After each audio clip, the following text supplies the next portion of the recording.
ಈ ಗುಡಿಯ ದೇವಿ ನೀನು, ಈ ತನುವ ಪ್ರಾಣ ನೀನು, ಬಾಳಲ್ಲಿ ನೆಮ್ಮದಿ ನಿನ್ನಿಂದ ಕಂಡೆನು.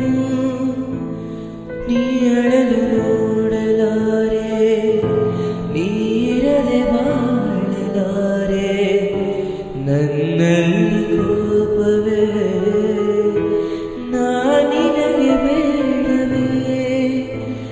ನೀ ದೂರವಾದರೆ ನನಗಾರು ಆಸರೆ,